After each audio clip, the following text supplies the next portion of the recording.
Hello, hello, hello, hello, hello. Good afternoon, everybody. Good afternoon, Imamul, Nikhil, Abhishek, P, Sanju, Ritesh, धीरज, सभी को बहुत बहुत नमस्कार। आई होप कि आप सभी को मेरी आवाज़ साफ साफ सुन रही होगी। एक बार आप एक कमेंट करके बता देंगे।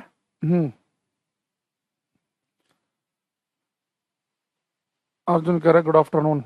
नीलेश, अविनाश, अश्मिता, पी, जमाल।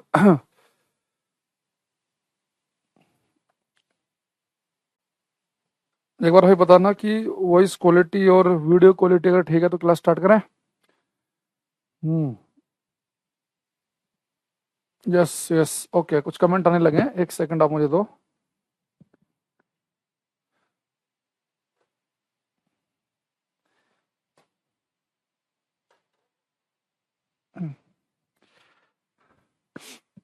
ठीक है। अच्छा, लास्ट क्लास में जब मैं गया था तो मैंने आपको एक बात बताई थी, और लास्ट क्लास में मैंने आपसे बोला था कि ये एक प्लेन मिरर है, समतल दर्पण, ठीक है। और मैंने आपसे कहा था बच्चे कि इस प्लेन मिरर के सामने अगर आप जाके खड़े हो गए तो आपसे बताया गया था कि अगर आप इसके सामने एक्स डिस्टेंस पर खड़े हैं, एक्स दूरी पर खड़े हैं, तो आपकी जो इमेज बनेगी वो एक्स डिस्टेंस पीछे ही महसूस होगी, एक्स दूरी पीछे ही बनेगी। ये बात हम पिछली क्लास में पढ़ चुके हैं। इसके अलावा आपको एक बात और बताई थी मैंने, वो ये बताई थी कि भाई अगर मान लो आपकी हाइट एच है, अगर आपकी हाइट 6 फीट है, तो प्लेन मिरर जो इमेज बनाएगा उस इमेज की हाइट भी एच होगी। अगर आपकी हाइट एच है तो जो आपका प्रतिबिंब बनेगा उसकी हाइट भी कितनी होगी, एच होगी। लेकिन इस पूरी हाइट को देखने के लिए जो आपको मिरर की रिक्वायरमेंट होगी, इस पूरी हाइट को देखने के लिए जो मिरर की रिक्वायरमेंट होगी वो आपकी लंबाई की क्या होगी, आधी। पूरी लंबाई देखने के लिए अगर आपके पास आधी लंबाई का मिरर है तो उसके अंदर भी पूरी लंबाई देख सकते हो। ये बात हम क्लास में कर चुके हैं, ठीक है। सागर भाई मुझे इस बारे में जानकारी नहीं है, यहाँ देखो। एसएससी में तो भाई एक दो आता है हर सब्जेक्ट का ही, और पहली क्लास में सारी बातें मैंने बता रखी हैं। तो हर चीज में हर क्लास में ना एक ही बात रिपीट मत करवाया करो, है ना, उससे टाइम खराब होता है। जस्ट क्लास अभी मैंने स्टार्ट की है। जो पिछली क्लास में बताया था केवल उसका एक रिवीजन कराया, मोटा मोटा सा रिवीजन, कि अगर आप किसी समतल दर्पण के सामने एक्स दूरी पर हैं तो आपका प्रतिबिंब भी एक्स डिस्टेंस पीछे दिखेगा। दूसरी बात मैंने आपको बताई, अगर आपकी हाइट एच है तो आपकी इमेज, आपके प्रतिबिंब की हाइट भी एच होगी। इसके अलावा मैंने आपको बताया पिछली क्लास में कि अगर आपको अपनी पूरी लंबाई देखनी है तो मिरर की जो लंबाई है, दर्पण की जो लंबाई है, वो आपकी लंबाई की आधी होनी चाहिए।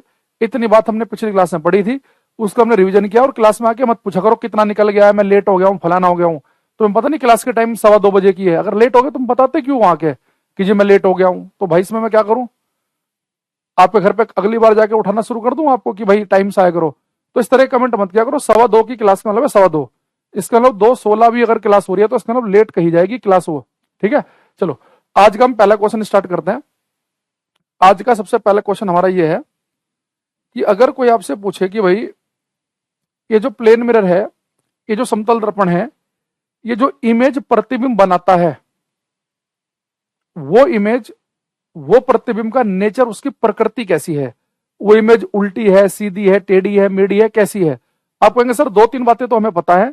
अगर मेरी हाइट 5 फीट की है तो प्लेन मिरर जो है वो भी मेरी हाइट 5 फीट की बनाएगा। हाइट तो सेम बनेगी, ये तो मुझे पता है। जितना आगे है इमेज उतना ही पीछे बनेगी, ये भी हमें पता है। और इमेज उल्टी बनेगी सीधी, अब उस बात में भाई मनोहर मतलब क्या चाहता है, ब्लॉक कर दूं क्लास में, भगा दूं क्लास से भी? एक ही कमेंट बार बार किया जा रहा है। तो हम एक चीज लिखेंगे, nature of image, nature of image by plane mirror. Hindi में लिखेंगे समतल दर्पण, nature of image by plane mirror, समतल दर्पण के द्वारा बनने वाले प्रतिबिंब की प्रकृति। समतल दर्पण के द्वारा बनने वाले प्रतिबिंब की प्रकृति। तो समतल दर्पण के द्वारा बच्चे जो प्रतिबिंब बनेगा उसकी प्रकृति देखना, ये इंपॉर्टेंट है। बिहार में भी इससे क्वेश्चन आया हुआ है, इससे एनडीए सीडीएस में भी सबसे क्वेश्चन आए हुए हैं इसमें, यहाँ बड़े ध्यान से देखना। बच्चे समतल दर्पण जो इमेज बनाएगा, जो प्रतिबिंब बनाएगा, उसका नेचर कैसा है? आप कहेंगे सर उसका नेचर ऐसा है कि अगर सर की जगह दिख रहा है सर और पैर की जगह दिख रहे हैं पैर, इसका मतलब है कि इमेज बनेगी सीधी।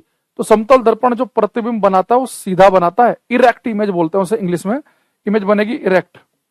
या कई बार वो इंग्लिश में इरेक्ट ना लिखकर अपराइट लिख देता है, अपराइट, और हिंदी में बोलते से बनेगा सीधा प्रतिबिंब। अच्छा बच्चे, अगर कोई इमेज सीधी हो, इस लाइन को ध्यान रखना है, बड़े काम की लाइन है। अगर कोई इमेज सीधी है तो 100% वो होगी वर्चुअल आभासी। सीधा प्रतिबिंब हमेशा आभासी बनता है। अभी आभासी का मतलब क्या है इस पर आएंगे थोड़ी देर में। अभी आप ये समझो कि अगर दुनिया में कोई इमेज सीधी है तो आप उसके साथ में एक शब्द जोड़ देंगे कि इमेज सीधी है तो 100% वो वर्चुअल आभासी होगी। ठीक है, आभासी का मतलब बच्चे समझो कि जो प्लेन मिरर जो इमेज बना रहा है, अगर मैं उसे वर्चुअल आभासी कह रहा हूं, यानी इस इमेज को आप स्क्रीन पर्दे पर नहीं उतार सकते, ये इमेज स्क्रीन पर नहीं उतरेगी। देखो कैसे, आपको सोचो, एक प्लेन मिरर, ध्यान समझना, इस प्लेन मिरर के सामने आप बच्चे 1 मीटर दूर खड़े हो गए ब्रश करने के लिए, मिरर से 1 मीटर दूर खड़े हैं, ब्रश कर रहे हैं, इसके सामने खड़े हो गए, तो आपको जो अपनी इमेज है, आपको जो अपना प्रतिबिंब है, वो मिरर में ही 1 मीटर अंदर को महसूस होगा। होता है ना कि जितना आगे हम खड़े होकर ब्रश करते हैं मिरर के, हमें लगता है कि हमारा जो फोटो है, हमारी जो इमेज है, वो मिरर में ही 1 मीटर अंदर को महसूस होगी। अब खुद सोचो, ये मिरर तो मात्र इतना ही मोटा है, लेकिन तब भी अगर आप इसके आगे खड़े 1 मीटर आगे, तो आपको इसके अंदर को ही 1 मीटर अंदर को इमेज महसूस होगी। इसका मतलब ये नहीं है कि अगर आप 1 मीटर आगे खड़े हैं और आपकी इमेज 1 मीटर अंदर को बनेगी, तो अगर आपका दूसरा भाई यहां पर एक पर्दा लेकर, एक स्क्रीन लेकर खड़ा हो जाए 1 मीटर पीछे मिरर के, तो क्या उस पर इमेज बन जाएगी? क्या नहीं भाई, हम तो दीवार पे चिपका के रखते हैं मिरर को। जितना हम आगे खड़े हैं मिरर के, अगर मैं 100 मीटर आगे खड़ा हूं तो मुझे अपनी इमेज मिरर के अंदर को ही 100 मीटर अंदर को महसूस होगी। ये नहीं है कि 100 मीटर पीछे अगर स्क्रीन पर वो इमेज बन रही है ना, उसके पीछे तो दीवार ही आ गई, आपने दीवार पे चिपका रखा है मिरर। तो अगर किसी इमेज को वर्चुअल आभासी प्रतिबिंब कह रहे हैं, यानी ऐसे प्रतिबिंब का केवल आप आभास कर सकते हैं, ऐसे प्रतिबिंब जो है, ऐसी इमेज जो है वर्चुअल इमेज है, इसे स्क्रीन पर्दा लगा के नहीं प्राप्त किया जा सकता। यानी आप मिरर के जितने आगे खड़े हैं, मिरर के उतने ही पीछे अगर कोई स्क्रीन लगा दी जाए, पर्दा लगा दिया जाए, उस पर वो इमेज आपको नहीं दिखेगी। वो इतने मोटे मिरर में ही आपको अंदर को केवल आभास होता है उस इमेज का, वो इमेज रियल वास्तविक नहीं है। रियल इमेज को हम स्क्रीन पर्दे पर उतार सकते हैं। तो प्लेन मिरर जो इमेज बनाता है वो इमेज होती है सीधी, यानी सर की जगह सर, पैर की जगह पैर, और इमेज वर्चुअल है, आभासी है, यानी कि this image can not be obtained on A screen. इस प्रतिबिंब को आप स्क्रीन पर पर्दे पर नहीं प्राप्त कर सकते। कई बार तो पेपर में लिखा भी आ जाता है, जिस इमेज को स्क्रीन पर प्राप्त ना कर सके वो कौन सी इमेज है। तो जिस हम इमेज को स्क्रीन पर प्राप्त नहीं करेंगे वो आभासी कहलाएगी। अच्छा, ये इमेज बच्चे बनाता है सीधी, आभासी, एंड। एक शब्द और जोड़ेंगे, एंड। आप एक काम करना, अभी घर में मिरर के सामने खड़े हो जाओ, जाके सब जाओ, मैं आपको 5-7 सेकंड का समय दे रहा हूं, मोबाइल लेकर घर में जहां पर भी आपका मिरर है वहां पहुंच जाओ, और उस मिरर के सामने जाके अपने राइट हैंड खड़ा कर देना, ऐसे ऐसे करना, ऐसे टाटा बाय बाय करना, कुछ भी। तो अपने बच्चे अपना दाहिना हाथ उठाया, लेकिन जो इमेज बन रही है आपकी शीशे में, दर्पण में, आप देखेंगे कि उसका बायां हाथ ऐसा कर रहा होगा, यानी आपका जो दायां हिस्सा है वो इमेज प्रतिबिंब का बायां हिस्सा है। अगर आपके चेहरे पर मान लो कि यहां पर कोई एक तिल है बाएं हिस्से पर, तो तिल यहां पर दाएं हिस्से पर दिखाई देगा। तो शरीर का दायां हिस्सा बायां की तरह महसूस होता है, बायां यानी कि लेफ्ट राइट की तरह महसूस होता है। तो ये बच्चे प्लेन मिरर जो है लेफ्ट वाले पार्ट को राइट दिखाता है, राइट वाले को लेफ्ट दिखाता है। तो अगर कोई प्रतिबिंब बन तो रहा सीधा ही, सर की जगह सर, पैर की जगह पैर, लेकिन दाएं वाला हिस्सा बायां महसूस हो, बाएं वाला दायां महसूस हो, तो इसे हम कहते हैं कि इमेज है लेटरली इन्वर्टेड। ये इमेज है पार्श्व रूप से उल्टी, यानी कि यहां दाएं का बायां दिख रहा है, बाएं का दायां, तो इमेज बनेगी erect, virtual and laterally inverted. Lateral inversion है ये, इसे बोलते हैं प्रतिबिंब बनेगा पार्श्व रूप से उल्टा, पार्श्व रूप से उल्टा। तो इमेज लेटरली इन्वर्टेड का मतलब है दाएं का बायां, बाएं का दायां। और आप खुद सोचो ऐसा क्यों होगा, जैसे मैं यहां पे खड़ा हूं, मेरी इमेज मेरे सामने बन रही है, अगर आप मेरे सामने आके खड़े हो जाओ, आप इधर खड़े हो गए, अब मैं इधर खड़ा हो गया, तो मेरा इधर वाला जो हिस्सा है आपका इधर वाला हिस्सा मेरा दायां है, आपका इधर वाला बायां है, तो इमेज तो बच्चे सामने के सामने बन जाती है शीशे में, तो दाएं वाला पार्ट इसलिए आपको बायां महसूस होता है, बाएं वाला दायां। इसलिए जब भी आपके सामने कोई व्यक्ति खड़ा होता है, आपको उससे हाथ मिलाना होता है ना, आप क्रॉस हाथ मिलाते हैं, क्योंकि आपको पता है कि मेरा तो राइट वाला हिस्सा इस तरफ है, इस व्यक्ति का राइट वाला हिस्सा इस तरफ होगा, तो दाएं का बायां दिखता है, बाएं का दायां दिखता है, तो लिटरल इन्वर्टेड। तो ये क्वेश्चन कई बार आ चुका है पेपर में कि समतल दर्पण के द्वारा जो प्रतिबिंब बनता है उसका जो इमेज बनेगी वो इमेज का नेचर कैसा होगा, इरेक्ट, वर्चुअल, इन्वर्टेड, और वो सेम साइज की तो बनती है। हमने पिछली क्लास में पढ़ा था कि प्लेन मिरर की मैग्निफिकेशन, इसकी आवर्धन क्षमता 1 होती है। मैग्निफिकेशन 1 का मतलब ये है कि प्लेन मिरर 1 गुना बड़ी इमेज बनाएगा। आप 6 फीट के हैं तो आपको 6 फीट का ही दिखाएगा। इस तरह की बातें हम पिछली क्लास में कर चुके हैं। अब देखो, प्लेन मिरर के बारे में हम बहुत सारी बातें क्लास के अंदर डिस्कस कर चुके हैं। प्लेन मिरर के बारे में 5 फैक्ट पिछली क्लास में लिखवाए थे कि प्लेन मिरर जो है किरणों को कहां पर फोकस करता है, इन्फिनिटी पर। इन्फिनिटी पर फोकस करने का मतलब है अनंत पर फोकस करने का मतलब कभी फोकस करेगा ही नहीं। दूसरी बात एक मैंने आपको बताई थी इसमें कि प्लेन मिरर की फोकल लेंथ, फोकल दूरी कितनी होती है, इनफाइनाइट, अनंत। इसकी रेडियस ऑफ कर्वेचर, वक्रता त्रिज्या भी कितनी होती है, अनंत। इसकी पावर, इसकी शक्ति कितनी होती है, 0, क्योंकि ना किरणों को कन्वर्ज करता ना डाइवर्ज, इसकी पावर 0। इसकी मैग्निफिकेशन होती है +1। ठीक है, तो इस तरह की हमने सारी बातें क्लास के अंदर पढ़ी और 1-2 बातें हमने आज यहां पे डिस्कस कर ली। अब इसमें प्लेन मिरर में 1-2 बातें और बची हैं, उन्हें हम फटाफट खत्म करते हैं। बहुत प्लेन मिरर में बहुत ज्ञान प्राप्त कर लिया हमने, सीडीएस लेवल तक को हम छू रहे हैं, बिल्कुल कमांडेंट सीडीएस लेवल को छू के चलेंगे। अब क्वेश्चन बच्चे हमारा ये है कि ये जो प्लेन मिरर है, अगर आपके पास में एक ही प्लेन मिरर हो, एक ही समतल दर्पण हो और आप उसके सामने खड़े हो जाएं, तो आपकी इमेज जितना आगे खड़े उतना ही पीछे बनेगी। ये बात तो सही है। और कितनी इमेज बनेगी, एक। अगर एक मिरर है तो उसमें एक ही तो इमेज बनती है। आप मिरर के सामने खड़े होकर ब्रश करते हैं तो ब्रश करता हुआ एक ही इंसान दिखता होगा आपको। तो अगर एक मिरर है और आप उसके सामने खड़े हैं तो आप एक व्यक्ति है तो उसकी इमेज एक ही बनेगी, ये हम सभी जानते हैं। लेकिन बच्चे मेरे पास एक की जगह 2 मिरर हों, और ये 2 मिरर जो मैंने लिए इस बार वो ले लिए 90 डिग्री के एंगल पर, 90 डिग्री के एंगल पर, और मैंने केवल को बीचों बीच खड़ा हो गया। 2 प्लेन मिरर 90 डिग्री के एंगल पे हैं, अगर इनके बीचों बीच में खड़ा हो जाऊं तो बताओ मेरी कुल कितनी इमेज बनेगी। अगर 2 मिरर 90 डिग्री के एंगल पर है तो कुल कितनी इमेज बनेगी आपको बताना है, बताओ। अगर 2 मिरर 90 डिग्री के एंगल पे हो और आप उनके बीच में खड़े हो जाएं तो आपको कुल कितने प्रतिबिंब दिखेंगे, कोई बच्चा बताएगा? बताओ सभी।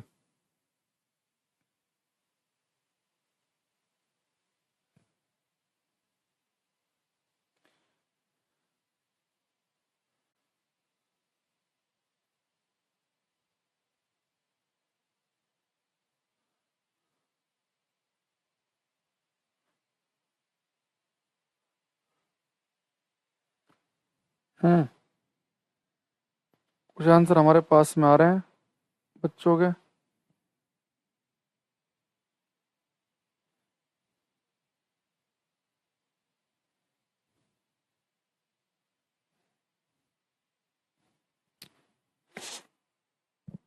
जितने बच्चे कह रहे हैं इनफाइनाइट, अनंत, उन सबका गलत है। ये मैंने जानबूझ के क्वेश्चन पूछा। बहुत सारे बच्चे क्लास में रट्टू तोते हैं, उन्होंने रट्टा मार रखा है कि जब भी 2 मिरर वाला क्वेश्चन आएगा तो अनंत पे टिक लगाना है।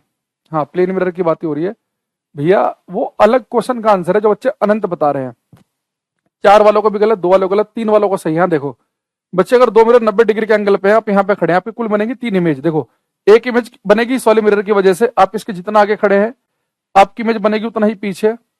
एक इस वाले मिरर की वजह से जितना आगे खड़े हैं एक इमेज बनेगी उतना ही पीछे। एक जहां पर दोनों मिरर मिल रहे हैं ठीक उतना ही पीछे बनेगी एक इमेज ये, तो एक इमेज ये हो गई, एक ये 2, एक ये 3 इमेज बनेगी। तो खुद वस्तु है, तो ऑब्जेक्ट है, तो कुल बनेंगे 3 इमेज। अब इस क्वेश्चन को हम पेपर में कैसे करें ताकि हमारा आंसर जल्दी आ जाए, उसके लिए मैं एक तरीका बता रहा हूं आपको। इसका एक छोटा सा फॉर्मूला याद रखेंगे, लिखेंगे नंबर ऑफ इमेजेस, प्रतिबिंबों की संख्या, नंबर ऑफ इमेजेस, प्रतिबिंबों की संख्या, प्रतिबिंबों की संख्या। इसका फॉर्मूला होता है बच्चे n is equal to 360 by theta -1। अब देखो यहाँ पे आपको जो बच्चे पेपर में उसने कहा कि दो मिरर जो है वो 90 डिग्री के एंगल पर है, तो मिरर दिया 90 डिग्री के एंगल पर, तो कुल कितनी इमेज बनेगी आप फॉर्मूले से निकाल लो। n इजकल टू 360, थीटा की वैल्यू है 90 -1, तो 90 से भाग करेंगे तो 4 में से गया कितना आएगा आंसर, 3 आएगा। तो नंबर ऑफ इमेज कितनी बनेगी, 3 बनेगी। अच्छा पेपर में क्वेश्चन ये भी आता है कि अगर दो मिरर 60 डिग्री के अच्छा दो मिरर 90 डिग्री के एंगल पर है, इस बात को डायरेक्ट ना लिखकर ऐसे भी लिख सकता है कि दो मिरर परपेंडिकुलर हैं। परपेंडिकुलर का मतलब 90 डिग्री का एंगल ये होता है कि दो मिरर लंबवत हैं, यानी कि 90 डिग्री के कोण पर हैं, तो परपेंडिकुलर शब्द भी लिखता है वो। अगर दो मिरर बच्चे 60 डिग्री के एंगल पर होंगे तो कुल कितनी इमेज बनेगी, आप कहेंगे सर फॉर्मूले से निकाल लेंगे, तो बच्चों वाली चीज है। 360 बाई थीटा -1, तो 60 से भाग करेंगे तो 6 में से गया कितना आएगा, 5। तो 6 में से गया तो 5 आएगा।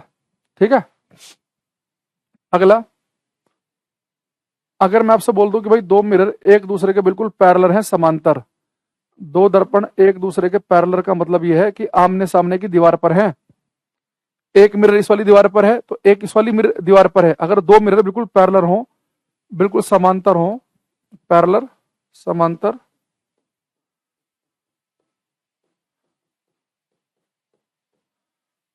अगर दो मिरर बिल्कुल ही पैरेलल हैं, बिल्कुल ही समांतर हैं, तो कुल कितनी इमेज बनेगी आपको बताना है। नंबर ऑफ इमेजेस, प्रतिबिंबों की संख्या कितनी होगी पैरेलल वाले केस में। ओमकार का एक आंसर आ रहा है हमारे पास, राहुल का आ रहा है। हुँ?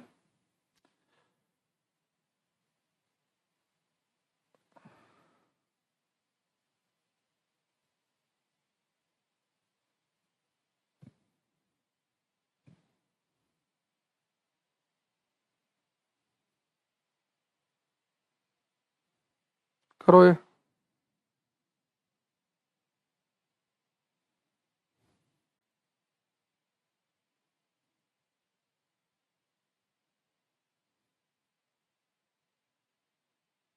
हम्म जितने बच्चे लिख रहे हैं इनफाइनाइट, इस बार अनंत वालों का सही है भाई। एक चीज समझो, जब आपसे कह रहा है कि दो मिरर पैरेलल हैं समांतर, तो इस बात का मतलब समझो, अगर दो मिरर बिल्कुल ही पैरेलल हैं, बिल्कुल ही समांतर है, दो लाइनें, तो आपने 9th-10th क्लास में पढ़ा होगा कि उनके बीच का एंगल 0 डिग्री होता है। भाई एंगल कब बनेगा, देखो ये दो लाइनें हैं 90 डिग्री के एंगल पर, ये 75, ये 60, 45, 30, अगर दो लाइनें बिल्कुल ही पैरेलल हो जाएंगी, वो तो किसी एंगल पर है ही नहीं।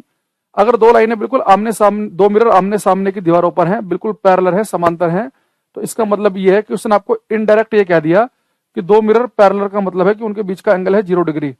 अगर एंगल 0 डिग्री है तो नंबर ऑफ इमेज क्या होंगी, n is equal to 360 by theta की वैल्यू कितनी है, 0 -1, और आपको पता है कि 0 से भाग करने पर क्या बनता है, इनफाइनाइट, अनंत बनता है। अनंत प्रतिबिंब बनेंगे, इनफाइनाइट इमेज।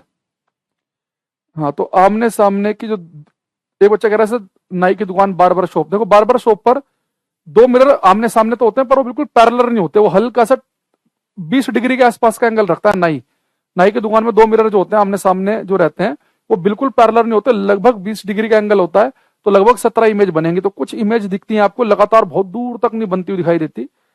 तो दो मिरर बिल्कुल ही पैरेलल होंगे तो इन्फिनाइट इमेज रहती है, वरना कुछ ना कुछ नाई की दुकान पे आपको एंगल दिखेगा वहां पे। ठीक है, तो ये एक आपको ध्यान रखना है।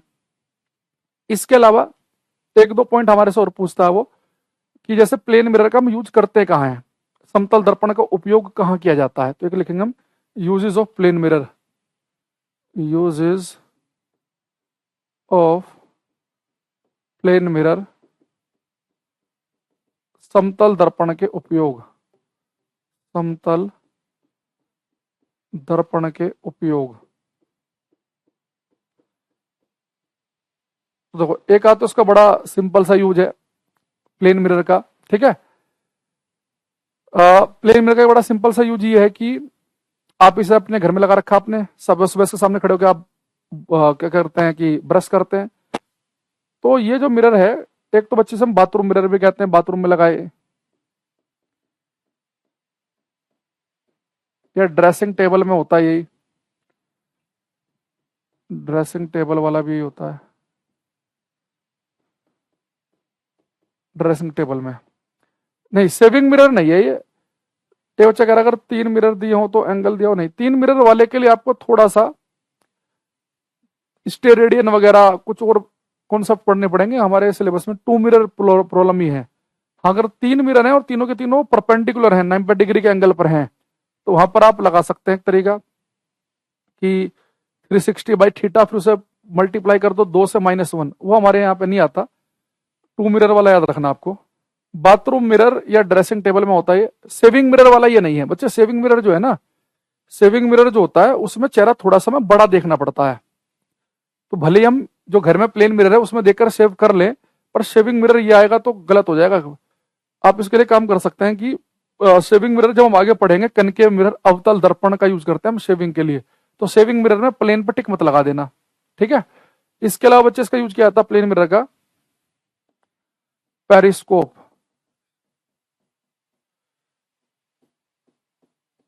पेरिस्कोप, ये जो पेरिस्कोप होता है ना, ये एक यंत्र होता है जो कि सबमरीन पनडुब्बी वगैरह में यूज किया जाता है, ठीक है।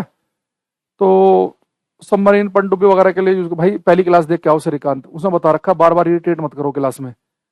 अब समुद्र के नीचे मान लो सबमरीन है पनडुब्बी, तो उस पनडुब्बी में से क्या करेंगे, एक यंत्र बाहर निकालेंगे, उसे हम बोलते हैं पेरिस्कोप। तो उस पेरिस्कोप में समुद्र के बाहर का देखने के लिए यूज किया जाता है।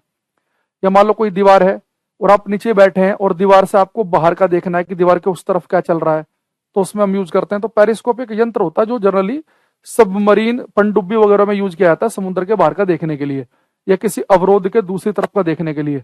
तो उसके अंदर भी प्लेन मिरर का यूज करते हैं। एक होता है कैलिडोस्कोप। कैलिडोस्कोप ये बच्चों खेलने का एक खिलौना टाइप से का होता है, इसके अंदर भी प्लेन मिरर यूज किए जाते हैं। तो कई बार हमें क्या लगता है कि पेरिस्कोप और कैलिडोस्कोप बड़े बड़े नाम देखकर लगता है कि कोई खतरनाक मिरर यूज होते होंगे, नहीं। ये कैलिडोस्कोप स्कूलों में बनवाया भी जाता है, अगर आप अच्छे प्राइवेट स्कूल में पढ़े हो। देखो इसमें करते क्या है, जैसे ये मेरे पास जैसे मोबाइल है ना, ये आप इतने बड़े बड़े 3 प्लेन मिरर ले लो, इतने बड़े बड़े। एक मिरर ये ले लिया आपने, एक इधर लगा देना और एक लगा देना इधर। तो 3 मिरर ले लेना इसमें, 3 मिरर, और उन्हें टेप से चिपका देना, वरना अलग अलग नहीं हो जाएंगे। 3 मिरर है, 2 ऐसे लिए और एक ऐसे, उस पर आपने क्या किया, टेप से चिपका दिया। अब देखो इधर भी जगह खाली बच जाएगी, इधर भी। एक तरफ की जगह को गत्ते से बंद कर दो, उसमें एक छेद कर लो, और जो ऊपर खाली जगह बची वहां से उसके अंदर रंग बिरंगे पत्थर, चूड़ियां, कांच डाल के उसे भी बंद कर लो, उसमें एक छेद कर लो। अब इस वाले छेद से लाइट अंदर घुसेगी, रंग बिरंगे पत्थरों पर टकराएगी, मिरर पर टकराएगी और फिर आपकी आंख में पहुंचेगी। तो अंदर बहुत ही कलरफुल पैटर्न सा दिखता है, बच्चों के खेलने का एक खिलौना टाइप से का है कैलिडोस्कोप। तो इस कैलिडोस्कोप के अंदर भी प्लेन मिरर का यूज किया जाता है। पेरिस्कोप जो होता है, इसमें ऐसा समझो आप, जैसे कि एक सिंपल सा फोटो बना देता हूं मैं इसका पेरिस्कोप का। जैसे बच्चे मान लो कि आप यहाँ पर हैं, ये आपकी आंख है और ये आपको समुद्र के बाहर कोई जहाज वाज को किसी को देखना है, तो आप कैसे देखेंगे। तो यहाँ पे बच्चे पेरिस्कोप में 2 प्लेन मिरर लगा देते हैं, वो एक दूसरे के पैरेलल समांतर। तो दोनों जो 2 मिरर होंगे प्लेन मिरर, दोनों एक दूसरे के पैरेलल समांतर होंगे। अब बच्चे मान लो कि इस जहाज पे कोई लाइट टकराई, इस वाले मिरर पे टकराएगी, इस वाले मिरर से रिफ्लेक्ट होकर इस वाले मिरर पे टकराएगी और यहाँ से रिफ्लेक्ट होकर आपकी आंख में पहुंचेगी। तो ये जहाज का फोटो पहले इस वाले दर्पण में बनेगा, फिर इस वाले दर्पण में बनेगा और फिर आप इसे देख लेंगे। तो ये जो पेरिस्कोप है, इसके अंदर भी 2 प्लेन मिरर का हम यूज करते हैं। अरे विंडो में ट्रांसपेरेंट ग्लास होता, मिरर थोड़े ना होता है। मिरर में बताया था एक हिस्सा पॉलिश्ड होता है मिरर का, मिरर के आर पार थोड़े ना देख सकते हो आप। एक हिस्सा पॉलिश कर लेंगे, उसके ऊपर पेंट चढ़ा देंगे, ठीक। अब यहाँ पे हम क्या करेंगे कि पेरिस्कोप में 2 प्लेन मिरर रखेंगे, एक दूसरे के पैरेलल समांतर रहते हैं, ठीक है। तो इसका यूज हम करते हैं नॉर्मली पनडुब्बी वगैरह में, सबमरीन वगैरह में, समुद्र के बाहर का देखने के लिए। कैलिडोस्कोप एक छोटा सा यंत्र है जो कि बच्चों का खिलौना टाइप से का है, इसमें भी 3 प्लेन मिरर का यूज करते हैं हम। और ड्रेसिंग टेबल वगैरह में जिसमें हम देखकर अपने बाल बाल बनाते हैं सुबह सुबह, उसके अंदर भी हम प्लेन मिरर का यूज करते हैं। तो ये तीनों यूज आपको इसके याद रखने हैं, ठीक है, तीनों के तीनों, पेरिस्कोप, कैलिडोस्कोप और ये। अच्छा, क्वेश्चन आ जाता है पेपर में कई बार कि पेरिस्कोप या कैलिडोस्कोप किस प्रिंसिपल पे काम करते हैं, किस सिद्धांत पे। याद रखना, अगर किसी चीज के अंदर मिरर का यूज किया जा रहा है, दर्पण का यूज किया जा रहा है, तो वो चीज किस पे काम करेगी, रिफ्लेक्शन के सिद्धांत पर, ठीक है, रिफ्लेक्शन पर। तो लिखेंगे, एक बच्चा कह रहा है जी 2 ही मिरर क्यों, एक लगा लो, एक से कुछ फायदा होगा क्या, 2 से ही फायदा हो रहा है इसलिए लगाए 2।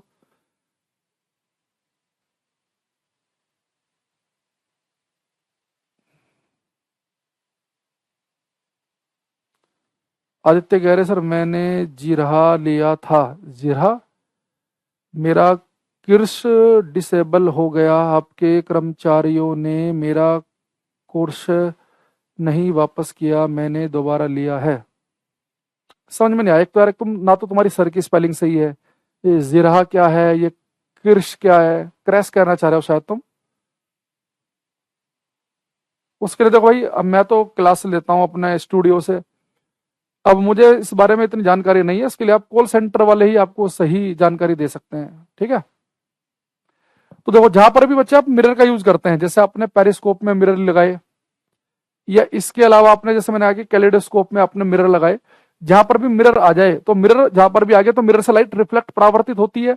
तो जहां पर भी मिरर है वो समझ जाना किस पे काम करेगा, और रिफ्लेक्शन पर। तो लिखेंगे इसका प्रिंसिपल क्या है, ये दोनों किस सिद्धांत पर काम करते हैं, रिफ्लेक्शन ऑफ लाइट पर, प्रकाश के परावर्तन पर। रिफ्लेक्शन ऑफ लाइट, प्रकाश के परावर्तन पे करते हैं, प्रकाश का परावर्तन, रिफ्लेक्शन ऑफ लाइट, प्रकाश के परावर्तन पर, ठीक है।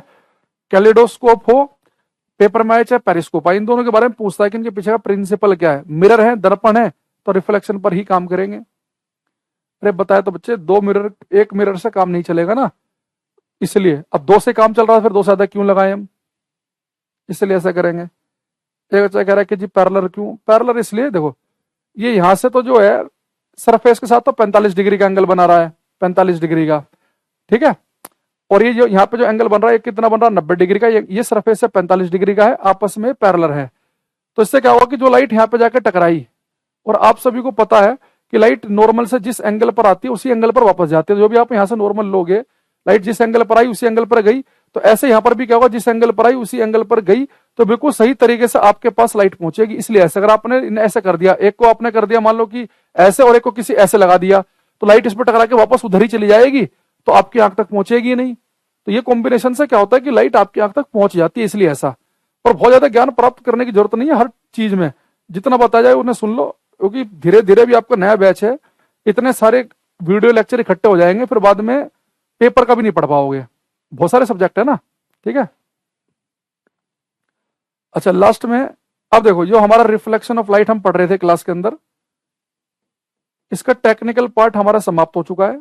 टेक्निकल पार्ट में जो जो हमने पढ़ा इसमें, कि लाइट जिस एंगल पर आएगी उसी एंगल पर जाएगी, आई आर की वैल्यू सेम होगी। इसके अलावा बताया था मिरर घुमा देंगे थीटा एंगल पर तो क्या होगा। इसके अलावा आपको विचलन कोण बताया इसमें निकालना, आई आर की वैल्यू सेम होती है। इसके अलावा आपको रेगुलर रिफ्लेक्शन, इरेगुलर, बहुत सारी चीजें बताई, और फिर प्लेन मिरर। अब इसमें थोड़ा सा कुछ थ्योरेटिकल क्वेश्चन देख लेते हैं, थ्योरेटिकल कॉन्सेप्ट वाले, ठीक है। ये कह रहे जी डायरेक्ट नहीं, भाई कैसे कैसे बच्चे हैं, क्या करें इन बच्चों का क्लास में। कह रहे जी डायरेक्ट नहीं देख रहे भैया, पनडुब्बी को अंदर छिपा के रखना है पानी के अंदर, डायरेक्ट क्या उसे बाहर निकाल के थोड़ा ना देखोगे। कह रहे जी बाहर देख लेंगे क्या।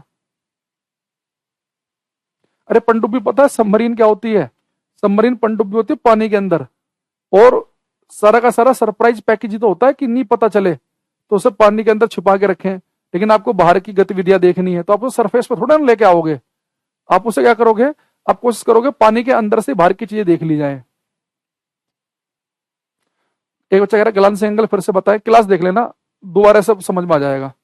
तुम्हारे पास क्लास है तो, या तुम तो ऐसा करो ऑफलाइन क्लास है सर बता दो। अब यहाँ पे दो तीन क्वेश्चन हम और देखते हैं। सबसे पहला क्वेश्चन मेरा ये आपसे, अरे ग्लांसिंग एंगल क्या है, एक इंसिडेंट रे आई, एक आपतित किरण आई, और ये इंसिडेंट मिरर सरफेस के साथ में जो एंगल बनाती है वो ग्लांसिंग एंगल होता है। ये प्रकाश की किरण आई और सरफेस के साथ में जो एंगल बनाएगी वो ग्लांसिंग एंगल है। एक लाइन है ग्लांसिंग एंगल में, दूसरी तो मैंने बताई ही नहीं है। पता नहीं आप लोग, मुझे लग रहा पढ़ते समय ना, ये आप लोग पेन नहीं चलाते, आप लोग केवल ना, शायद मुझे लग रहा कि क्लास ऑन है और सामने मोबाइल रख के केवल आप सुनते हो, ये सबसे बड़ी समस्या है। भैया आपको नोट्स बनाने नहीं बनाने, पर साथ में पेन लेकर साथ में थोड़ा थोड़ा लिखते तो रहा करो, रफ फॉर्म में लिखते रहो, भले उस पेज को बाद में फेंक दो, लिखोगे साथ साथ रिलेट करोगे तभी चीजें समझ में आएंगी। ऐसे तो पता नहीं कितनी क्लास इकट्ठी हो जाएंगी, फिजिक्स की अलग, बायो की अलग, इकोनॉमिक्स की अलग, हिस्ट्री की अलग, पॉलिटी की अलग, तो क्या तुम सबकी क्लास सुन सुन के चीजें याद कर सकते हो, थोड़ा लॉजिकल सोचा करो। अच्छा क्वेश्चन है मेरा आपसे भी से, अगर कोई आपसे पूछ ले कि भाई एक चीज है वो मुझे रेड कलर की, लाल रंग की दिखाई दे रही है, अगर कोई चीज मुझे लाल रंग की दिखाई दे रही है तो लाल ही क्यों दिख रही है, अगर कोई आपसे पूछ ले, भाई किसने मेरे से कहा कि भाई एक वस्तु है वो मुझे लाल रंग की दिखाई दे रही है, तो लाल ही क्यों दिख रही है मुझे, नीली या पीली क्यों नहीं दिखी, उसकी वजह क्या है। तो अगर कोई ऑब्जेक्ट हमें लाल रंग का दिख रहा है तो लाल ही क्यों दिखता है, तो हम उसका आंसर क्या बताएंगे। अगर कोई वस्तु हमें रेड कलर की लाल रंग की दिखाई दे रही है तो लाल ही क्यों दिख रही है, क्या वजह है उसकी। अच्छा तुम्हें एक जादू दिखाऊं, आज एक जादू दिखाते हैं, देखो आपको। तो आप सभी को ये लग रहा होगा ना अभी, जैसे मैंने आपके सामने से कर दिया ऐसे ऐसे। अच्छा आपको क्या लग रहा है, कहीं इनके बीच में कहीं गैप होगा क्या, इधर से भी कर देते हैं, ये थोड़ा सा भी गैप दिखेगा क्या अब, दिख रहा है किसी को, नहीं दिख रहा ना। चलो और कर देते हैं, उंगली से कर देते हैं, नहीं दिख रहा। सबको और से आपने डार्क व्हाइट कर दिया, देखो अब जादू देखेंगे यहाँ पे हम।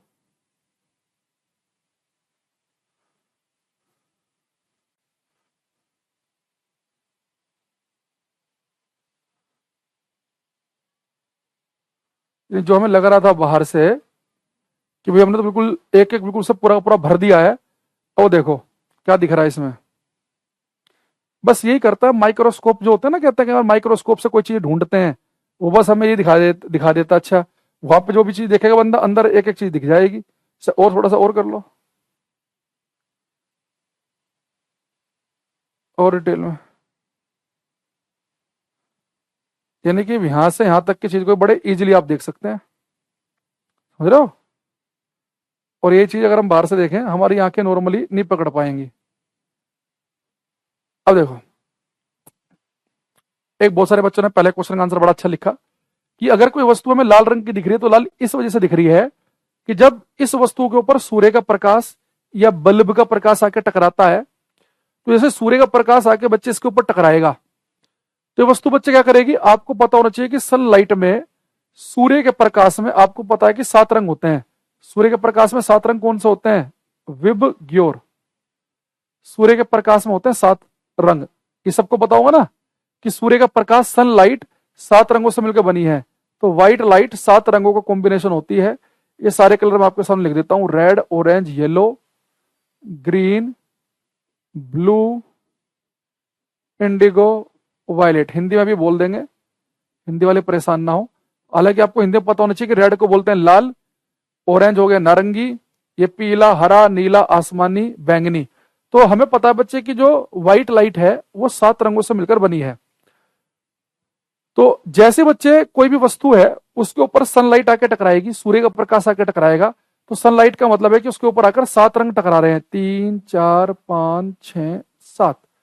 अगर ये वस्तु बच्चे मुझे लाल रंग की दिखाई दे रही है तो इस बात का मतलब यह है कि इस वस्तु के ऊपर जब बच्चे 7 रंग आकर टकराए होंगे तो इस वस्तु ने 6 रंगों को तो अपने अंदर एब्जॉर्ब कर लिया होगा, अब शोषित कर लिया होगा 6 रंगों को। लेकिन जैसे ही लाल रंग इसके ऊपर आकर टकराया होगा तो इसने लाल रंग को रिफ्लेक्ट, परावर्तित कर दिया होगा। अब ये वस्तु जो है इसकी औकात केवल लाल रंग को परावर्तित, रिफ्लेक्ट करने की है, इसलिए लाल रंग आपकी आंख में घुसेगा, इसलिए आपको ये वस्तु लाल दिख रही है।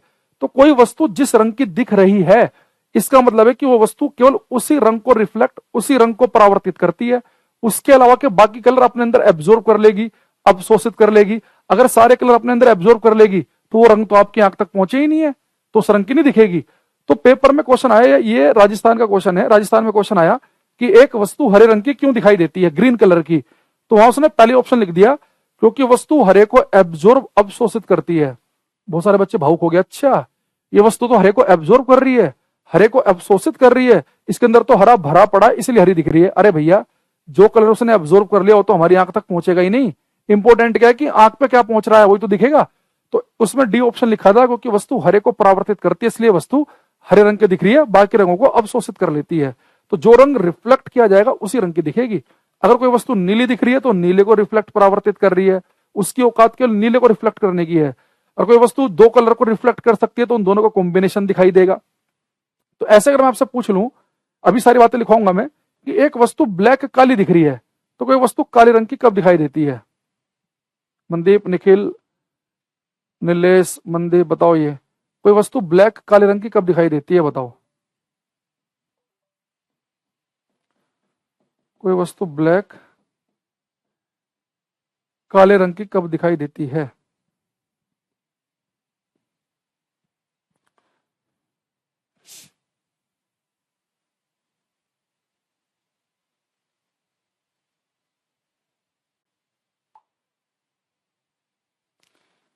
कोई वस्तु काले रंग की कब दिखाई देती है?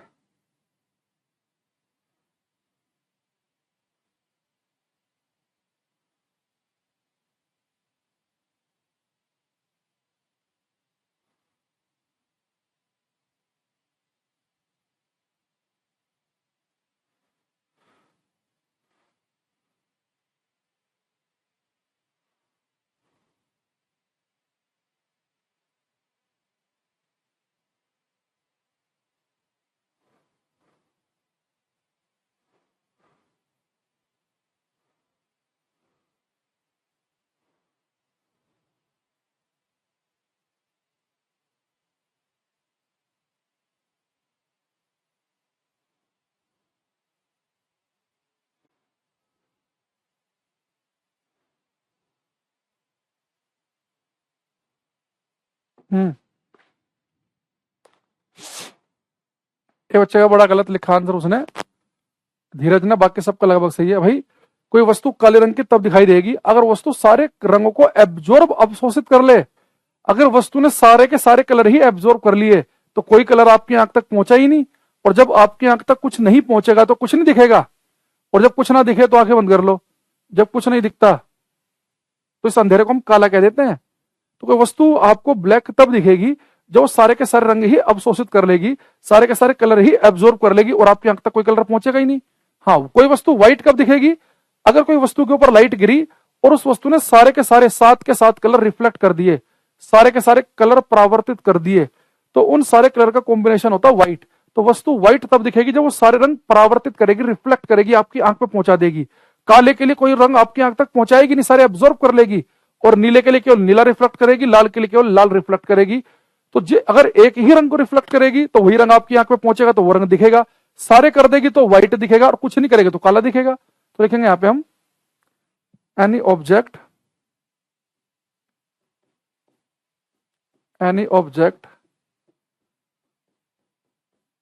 appears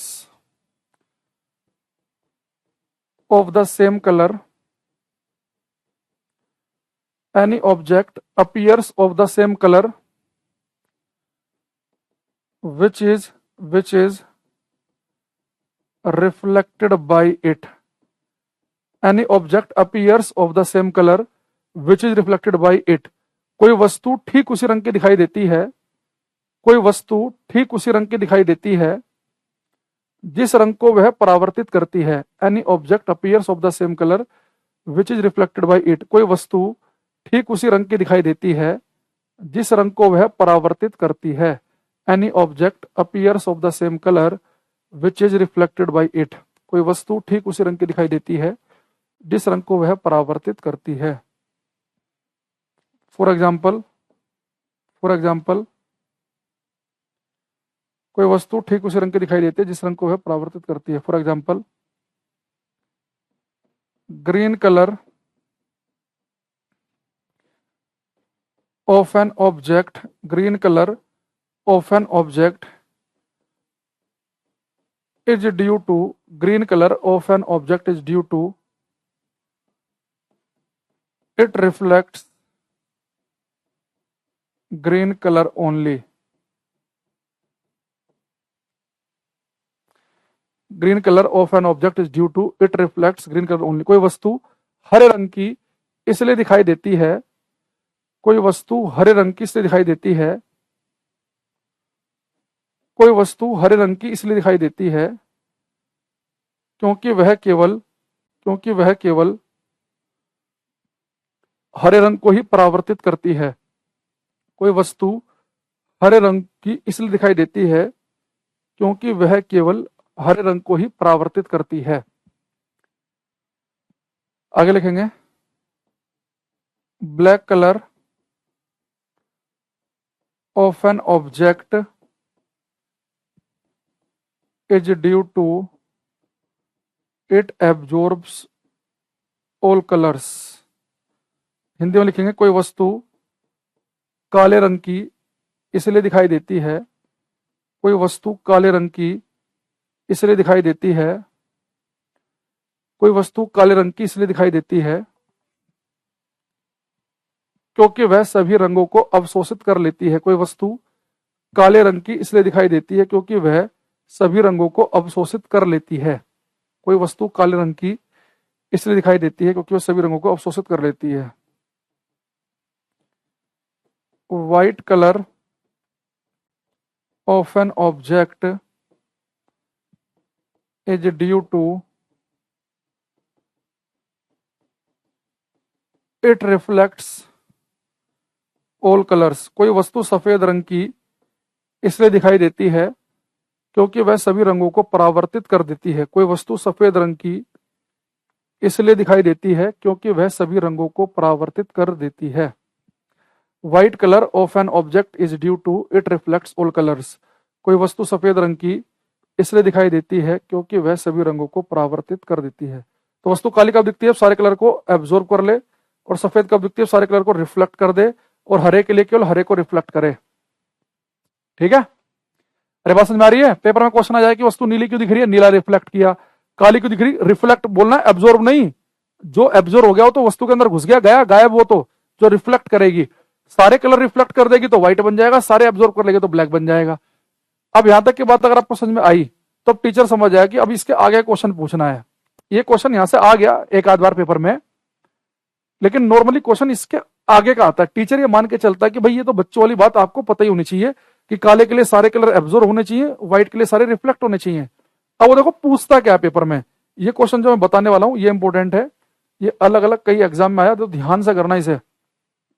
देखो ये बच्चे मान लो एक रूम है और इस रूम के अंदर मान लो एक लाल रंग का गुलाब है। अगर आपको दिख रहा हो तो मान लो, थोड़ा सा ना मैनेज से करना।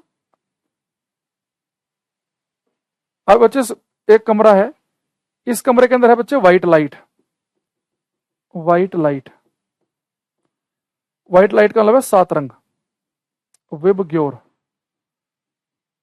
तो एक बच्चे कमरा है, इस कमरे के अंदर व्हाइट लाइट है, सफेद प्रकाश है। व्हाइट लाइट यानी कि सूर्य का प्रकाश या बल्ब का प्रकाश है इस कमरे में।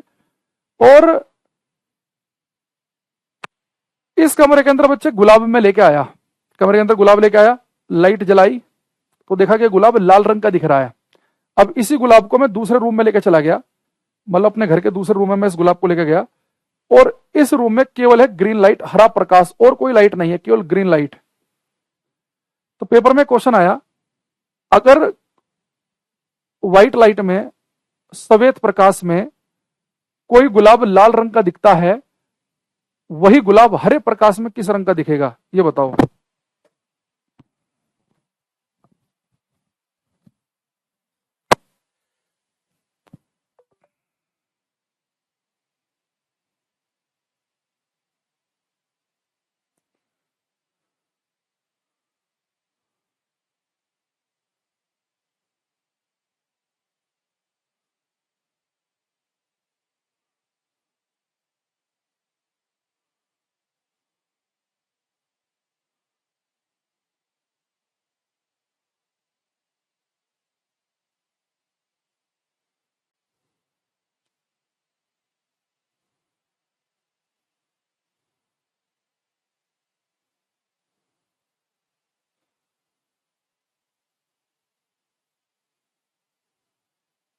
ये बात बहुत ही जितने बच्चों ने लिखा ब्लैक, उन सबका बिल्कुल ठीक है। भाई अब एक चीज सोचो, ये गुलाब जो है एक ऐसे कमरे में लेके गए जहां पे व्हाइट लाइट है। व्हाइट लाइट का मतलब है कि इस गुलाब के ऊपर 7 रंग टकराएंगे, VIBGYOR। तो इस गुलाब ने बच्चे क्या किया होगा? अगर ये रेड रंग का दिख रहा है मुझे, इस गुलाब ने लाल रंग को तो रिफ्लेक्ट कर दिया होगा और बाकी सारे कलर एब्जॉर्ब कर लिए होंगे। यानी कि जो गुलाब है, ये जो रोज है, इस रोज की, इस गुलाब की खास बात है। अरे भाई एक बच्चा लाल और हरा मिलाया जा रहा है जब से। अरे भैया पेंट नहीं मिल रहे भाई, हेमंत ये समझो, यहाँ कोई रंग नहीं मिला रहे हम कि लाल में हरा रंग मिला रहे हैं, इसका अलग ही चल रहा है। भैया गुलाब लाल आपको क्यों दिख रहा है? ये गुलाब आपको लाल इसलिए दिख रहा है क्योंकि गुलाब केवल लाल रंग को रिफ्लेक्ट कर सकता है, लाल रंग को परावर्तित करेगा तो लाल आपकी आंख में घुस जाएगा। बाकी और कलर क्यों नहीं दिखे साथ में? क्योंकि बाकी कलर को एब्जॉर्ब कर लेगा, अवशोषित कर लेगा। यानी बाकी कलर में चाहे वायलेट हो, चाहे ब्लू हो, चाहे ग्रीन हो, येलो, ऑरेंज, कोई भी हो, तो सबको एब्जॉर्ब करेगा। यानी कि इस गुलाब की जो औकात है वो केवल और केवल लाल को रिफ्लेक्ट करने की है। लाल के अलावा इन 6 में से कोई सा भी दिख गया तुरंत पी जाएगा, उसे एब्जॉर्ब कर लेगा। अब बच्चा आपने क्या किया, इस गुलाब को एक ऐसे कमरे में रखा जहां पे ग्रीन लाइट है। अब मुझे बताओ, ये गुलाब आपको व्हाइट लाइट में लाल दिखा था, जबकि इसके पास 7 ऑप्शन थे। यानी लाल दिख रहा है, यानी कि केवल लाल रंग को ही रिफ्लेक्ट कर सकता है। लाल के अलावा कोई और कलर होगा, जैसे ग्रीन, तो ग्रीन को तो एब्जॉर्ब कर रहा है, तो जैसे इसके ऊपर ग्रीन लाइट डलेगी उसे तो एब्जॉर्ब कर लेगा, आपकी आंख में कुछ पहुंचेगा ही नहीं। जब कोई भी कलर आपकी आंख में नहीं पहुंचेगा तो इसलिए आप इसे काला कहेंगे। तो कोई वस्तु अगर लाल रंग की दिख रही है तो केवल केवल लाल को ही रिफ्लेक्ट कर सकती है, केवल लाल को ही कर सकती है। हरे प्रकाश में रखेंगे हरे को नहीं करेगी, नीले में रखेंगे नीले को नहीं करेगी, उन्हें तो एब्जॉर्ब कर लेगी वो, क्योंकि वो तो लाल के अलावा हर कलर को एब्जॉर्ब कर लेती है। तो वो कलर को में रखा आपने, उससे एब्जॉर्ब कर लिया, आपकी आंख में कोई रंग पहुंचा ही नहीं है, इसलिए आपको ब्लैक दिखेगी, क्योंकि दिखेगी नहीं, और नहीं दिखने वाला आप उसे काला कह सकते हैं। तो पेपर में क्वेश्चन आता है कि व्हाइट लाइट में गुलाब अगर लाल रंग का है तो नीले प्रकाश में कैसा काला, व्हाइट लाइट में कोई चीज हरी है तो लाल प्रकाश में कैसी काली, तो जैसे वो कलर चेंज करे तो काला कहेंगे। हाँ, अगर आपसे बोल दे कि व्हाइट लाइट में एक गुलाब लाल रंग का दिख रहा है तो ये गुलाब लाल लाइट में कैसा दिखेगा, आप कहेंगे सर ये व्हाइट लाइट में अगर लाल दिख रहा है यानी कि लाल को रिफ्लेक्ट कर सकता है, और आपने इसे रेड कलर में ही रख दिया तो रेड को रिफ्लेक्ट करेगा, तो लाल गुलाब लाल प्रकाश में तो लाल ही दिखेगा। भाई एक चीज सोचो आप, कोई रोज है, कोई गुलाब है, वो लाल क्यों दिख रहा है आपको, 7 कलर थे लेकिन लाल ही क्यों दिखा, व्हाइट लाइट में लाल क्यों दिखा, क्योंकि वो लेवल लाल को ही रिफ्लेक्ट कर सकता है, और आपने उसे रेड लाइट में रख दिया तो रेड को तो रिफ्लेक्ट करेगा ही वो, तो लाल रंग का दिखने वाला गुलाब लाल प्रकाश में तो लाल ही दिखेगा, लाल के अलावा आपने कोई कलर कर दिया उसमें काला हो जाएगा। ठीक है, सर हमको व्हाइट कब दिखता है, बताया तो भैया जब सारे कलर रिफ्लेक्ट हो जाएं, परावर्तित हो जाएं, तब व्हाइट दिखता है, सारे एब्जॉर्ब हो जाएं तो ब्लैक दिखता है, बताया तो था। तो लिखेंगे यहां पे इंपोर्टेंट क्वेश्चन लिख के लिखेंगे, लाल गुलाब हरे प्रकाश में काला दिखाई देता है, लाल गुलाब हरे प्रकाश में काला दिखाई देता है। Red rose appears black in green light, red rose appears black in green light, लाल रंग का गुलाब हरे प्रकाश में काला दिखाई देता है। ठीक है, रेड रोज कैसा दिखेगा बच्चे, काला। अब ये बच्चे हमारा जो रिफ्लेक्शन वाला पार्ट है, जिसमें हमने साथ में प्लेन मिरर भी पढ़ लिया है, वो हमारा रिफ्लेक्शन ऑफ लाइट हो गया समाप्त। बहुत डिटेल में बताया मैंने आपको रिफ्लेक्शन ऑफ लाइट, जितने की आपको जरूरत है उतना से मोर देन इनफ ही बातें हैं। तो देखो इसमें अब आपको इंपोर्टेंट में आपको 5-7 पॉइंट बता देता हूं जो आपको याद रखने हैं, समझो पूरा रिवीजन हो जाएगा। एक क्वेश्चन ये बहुत इंपॉर्टेंट है कि अगर आपकी हाइट 6 फीट है और पूरी हाइट देखनी है आपको, तो मिरर दर्पण कितनी हाइट का होना चाहिए, आपकी लंबाई का आधा, 3 फीट में काम चल जाएगा। एक आपको याद रखना है कि जो प्लेन मिरर है, जो समतल दर्पण है, इसकी पावर, इसकी शक्ति कितनी होती है, 0, याद रखना है। इसके अलावा बच्चे का आपको ध्यान रखना है कि रिफ्लेक्शन के जो नियम है, परावर्तन के जो नियम है, वो किस मिरर पे काम करते हैं, सभी तरह के मिरर, रिफ्लेक्शन के नियम हर मिरर हर सतह के लिए वैलिड है। इसके अलावा एक क्वेश्चन मैंने आपको क्या बताया कि लाल गुलाब नीले प्रकाश में कैसा दिखाई देगा, काला। नॉर्मली यही पूछता है लाल नीले में कैसा दिखेगा या हरे में कैसा दिखेगा। इसके अलावा एक आध क्वेश्चन आपसे और क्या पूछ सकता है कि पेरिस्कोप या कैलिडोस्कोप में किस तरह के दर्पण का यूज किया जाता है, समतल दर्पण का, या ये किस सिद्धांत पर काम करता है, रिफ्लेक्शन परावर्तन के सिद्धांत पर। ये 2-3 बातें याद रखनी है, बात बन जाएगी। पावर 0 होती है प्लेन मिरर की, मैग्निफिकेशन आवर्धन क्षमता +1 होती है। ठीक है, ये बच्चा कह रहा है कि व्हाइट रोज रेड लाइट में लाल दिखेगा। भाई एक चीज बताओ, एक व्हाइट रोज क्या मतलब क्या है कि व्हाइट रोज सारे कलर को रिफ्लेक्ट करता है, और आपने उसे केवल लाल लाइट में रखा, लाल को रिफ्लेक्ट कर देगा तो लाल दिखेगा। सफेद रंग की चीज लाल लाइट में रखोगे तो लाल दिखेगी, सफेद रंग की चीज नीले प्रकाश में रखोगे तो नीली दिखेगी, सफेद रंग की चीज पीले में रखोगे तो पीली दिखाई देगी। ठीक है,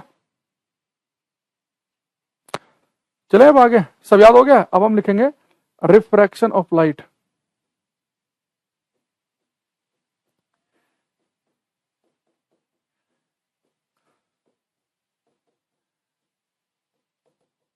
प्रकाश का अपवर्तन।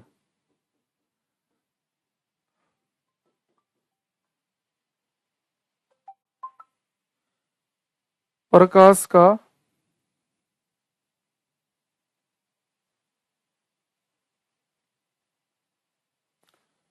अपवर्तन।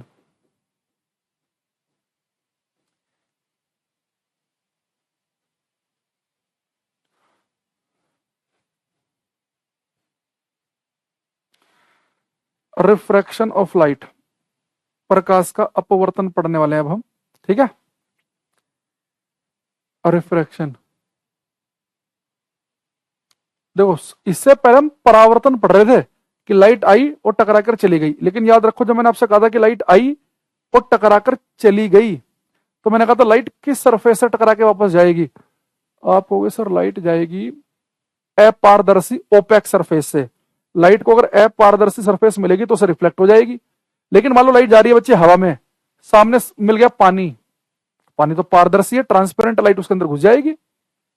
ऐसे ही लाइट जा रही है, सामने मिल गया कांच, कांच की प्लेट, लाइट उसके अंदर घुस जाएगी, ट्रांसपेरेंट है, डायमंड अंदर घुस जाएगी। तो अगर लाइट कभी जा रही हो उसके सामने पारदर्शी ट्रांसपेरेंट मीडियम आ जाए, तो लाइट का एक से दूसरे मीडियम में जाना, प्रकाश का एक से दूसरे मीडियम में एंट्री करना, तो बच्चे इसे हम कहते हैं रिफ्रैक्शन ऑफ लाइट, प्रकाश का अपवर्तन। तो जब लाइट एक से दूसरे मीडियम में जाती है तो लाइट का मीडियम बदल देना, उसका माध्यम चेंज करने ला, वो हमारे लिए रिफ्रैक्शन अपवर्तन कहलाएगा। तो यहां पे लिखेंगे हम एक लाइन, ये 10 सितंबर वाले पेपर में सीजल 16 में भी आया था क्वेश्चन, ये सेम ऐसे क्वेश्चन यूपी पीसीएस में लोअर पीसीएस में भी आया 21 अक्टूबर को। तो लिखेंगे when light enters from one medium to another, when light enters from one medium to another, comma, this event is called refraction of light। Hindi में लिखेंगे जब प्रकाश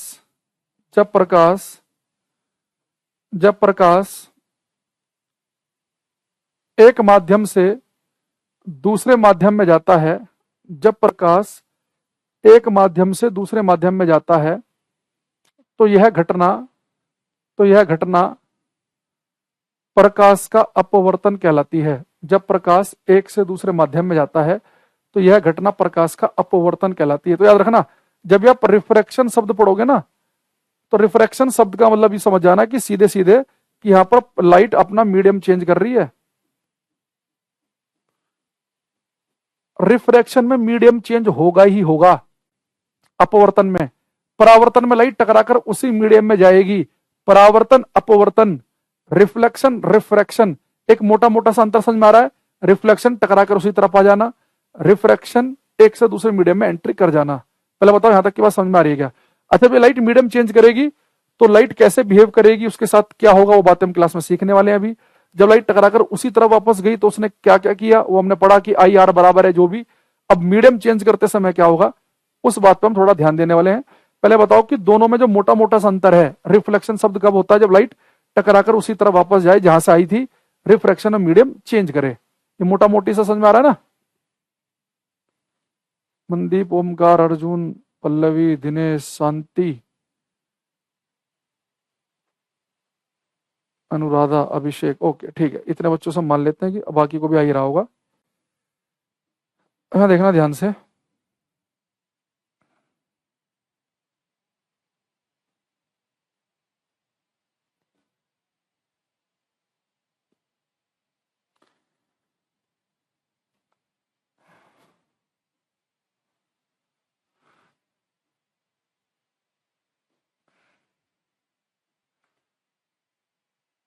ये बच्चे मान लो कि एक बाउंड्री है, बाउंड्री समझ रहे हो? बाउंड्री का मतलब कि इधर कोई और मीडियम है और इस तरफ कोई और मीडियम है। ये बाउंड्री ले ली हमने, ये इंटरफेस कुछ भी कह लो, बाउंड्री। बाउंड्री का मतलब ये होता है इधर कोई और इधर कोई और। जैसे इधर इंडिया, इधर पाकिस्तान, इधर पाकिस्तान, इधर इंडिया। तो बाउंड्री के एक तरफ कुछ और माहौल होगा, दूसरी तरफ कोई और होगा। ठीक है, अब ये बच्चे हमारे पास हो गई बाउंड्री। अब हम क्लास में समझेंगे कि जब लाइट एक मीडियम से दूसरे मीडियम में जाएगी तो उसके साथ क्या क्या चीजें होंगी, उस बात को हमें समझना है। ठीक है, अब जब लाइट एक से दूसरे मीडियम में जाएगी तो हमेशा हम एक मीडियम को कहेंगे उनमें से रेरर, विरल माध्यम। एक मीडियम हमारा कहलाएगा विरल और एक कहलाएगा डेंसर। सघन। ऐसे ही, यानी या तो लाइट बच्चे विरल माध्यम से सघन में जाएगी, रेरर से डेंसर में जाएगी, या डेंसर से जाएगी रेरर में, या जाएगी सघन से विरल में। ठीक, ये बाउंड्री है तो आप समझ जाओगे, तो इसे हटा देते हैं यहां से। अब सबसे बड़ी जो दिक्कत है वो बच्चों के साथ में ये है कि सर हम किस मीडियम को, जब लाइट एक से दूसरे मीडियम में जा रही है, जैसे मान लाइट हवा से पानी में जा रही है, या पानी से कांच में जा रही है, कांच से डायमंड में जा रही है, जब लाइट अपना मीडियम चेंज करती है, तो सर मैं किस माध्यम को विरल कहूं और किसे सघन कहूं। गुलफाम, कितना सुंदर नाम है, भाई का नाम पढ़ता हूं मैं, एक अलग सा ही साउंड बजता है, गुलफाम। कुछ नाम होता है ना बड़े सुंदर से होते हैं, और कुछ नाम आ जाते हैं ऐसे, बीच में आ गया टीटू, कुछ नाम आ गया बीच में, मान लो कि पप्पू सिंह। हालांकि वो नाम भी अच्छे हैं, उन्हें उनके घर वालों को बड़े अच्छे लगते होंगे, पर उनमें साउंड नहीं आता। एक होता ना कि सुनने में, बोलने में बड़ा सुंदर सुनहरा सा नाम लगे। मेरा नाम भी ऐसे, ये सब ये नाम अंकुर, अर्जुन, अंकित, अमित, ये सब क्या है, ये सब बस ठीक है, चल रहा काम, कुछ तो बता नहीं है किसी को।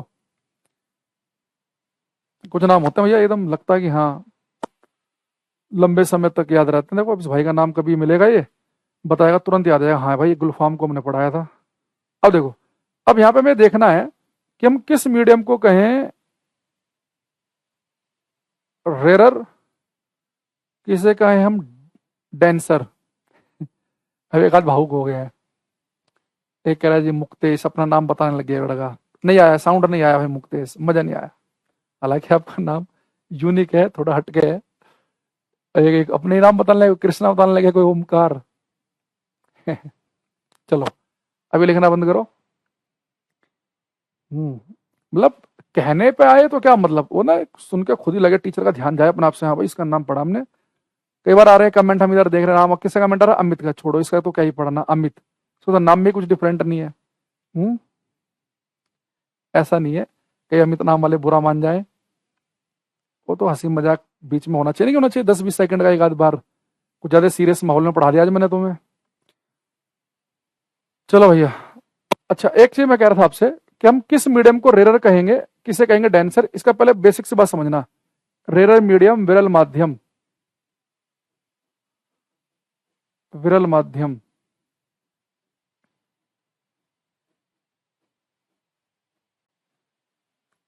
एक होता है डेंसर मीडियम, सघन माध्यम।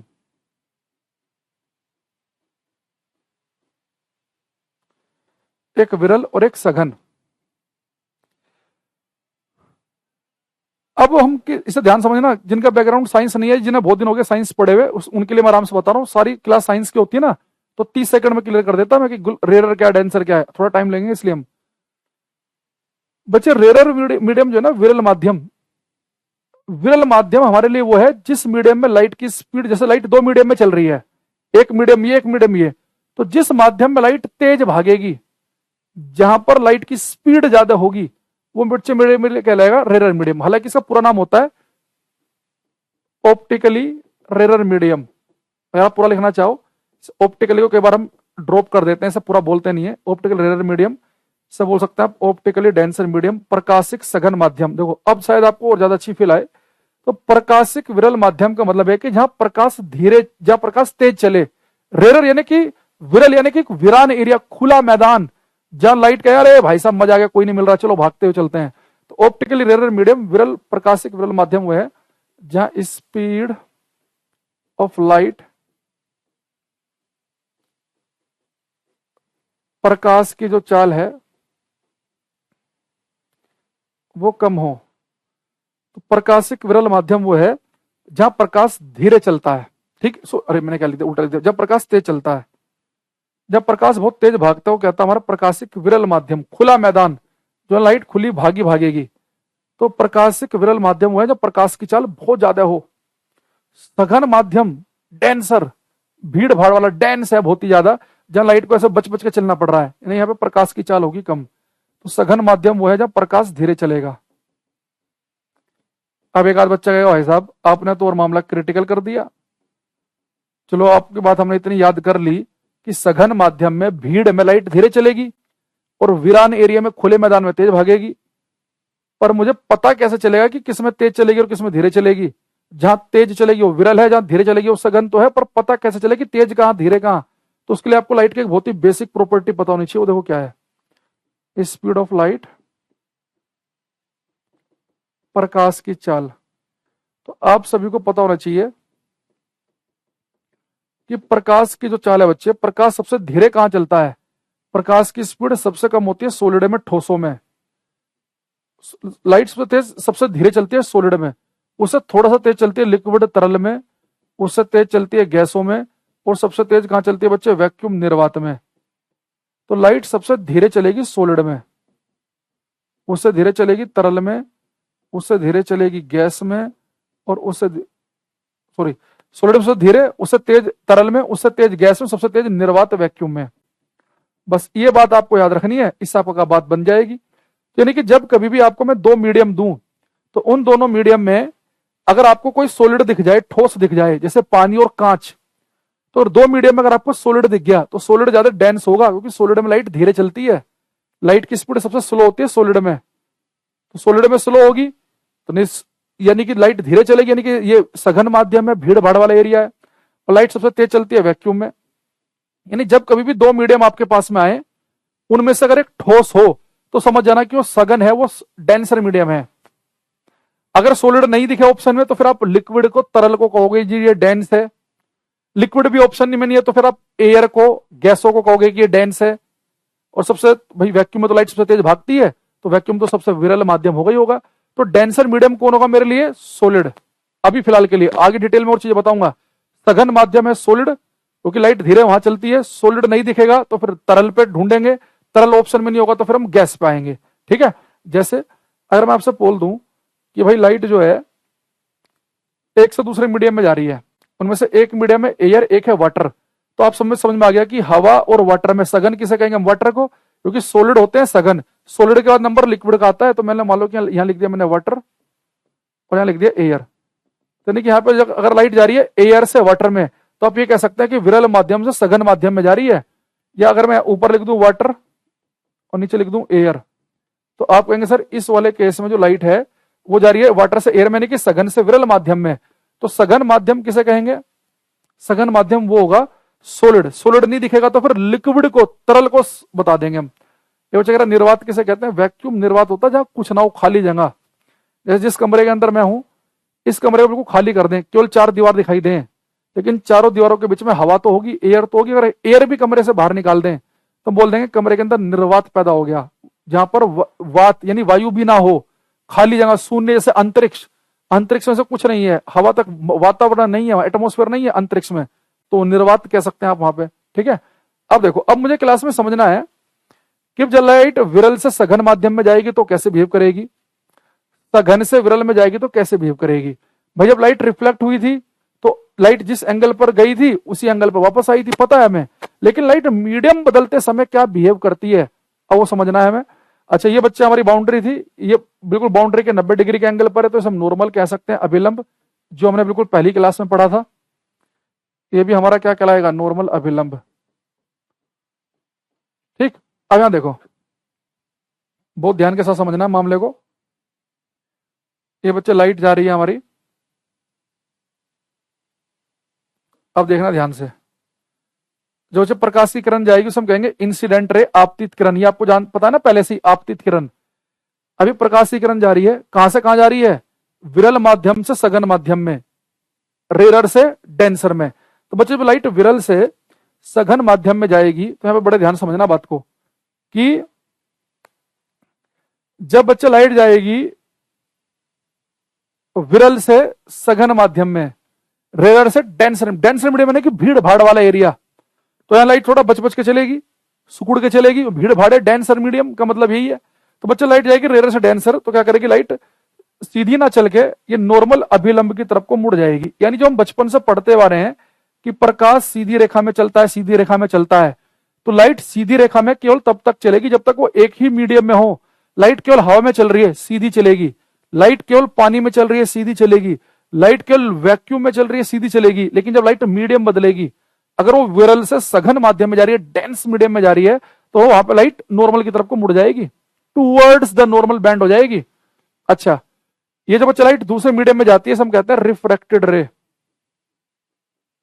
ये हमारी कहलाती है अपवर्तित किरण।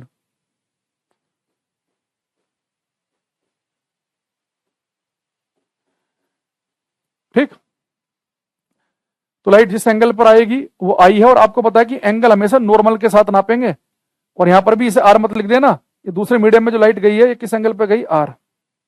अब यहां आ जाओ, अब बच्चे यहां लाइट जा रही है सघन से विरल माध्यम में, डेंसर से रेरर, तो बच्चे प्रकाश जा रहा है सघन से विरल, विरल यानी कि खुला मैदान, तो खुले मैदान में लाइट खुल कर जाएगी, फैल कर जाएगी, तो लाइट नॉर्मल से अभिलंब से दूर हट जाएगी। तो आज हमने क्या बात समझी, आज हमारे दिमाग में एक चीज आई कि बचपन से हम पढ़े जाने की लाइट सीधी चलती है, सीधी चलती है, सीधी चलती है, तो उसकी एक वैलिडिटी है। अगर लाइट मीडियम चेंज करेगी तो तब लाइट सीधी नहीं चलेगी, तो या तो लाइट नॉर्मल के नजदीक आएगी या उससे दूर हटेगी। तो जो लाइट आती है उसे हम कहते हैं इंसिडेंट रे, आपतित किरण, इसने नॉर्मल के साथ जो एंगल बनाया वो आई है। दूसरे मीडियम वाली होती है अपवर्तित रिफ्रैक्टेड रे, इसने नॉर्मल के साथ जो एंगल बनाया वो आर है। तो यानी हमें पता चला कि जब लाइट मीडियम बदलेगी या तो नॉर्मल के नजदीक आएगी या नॉर्मल से दूर हटेगी। ठीक है, इसलिए मैं आपसे अगर एक क्वेश्चन पूछूं, या मुझे बताओ, जैसे रेलवे में आया था पिछली बार ये क्वेश्चन ग्रुप डी में, कि लाइट एक से दूसरे मीडियम में जा रही है, ध्यान सुनना, प्रकाश एक से दूसरे माध्यम में जा रहा है और लाइट मीडियम चेंज करते समय नॉर्मल अभिलंब से दूर हट जाती है, लाइट नॉर्मल से दूर हट गई, तो बताओ लाइट कहां से कहां गई होगी, विरल से सघन कि सघन से विरल, रेरर से डेंसर कि डेंसर से रेरर। अगर लाइट मीडियम चेंज करते समय हट रही है, नॉर्मल से दूर हट रही है, तो लाइट कहां से कहां जा रही होगी बताओ।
कुछ आंसर हमारे पास लगातार आ रहे हैं।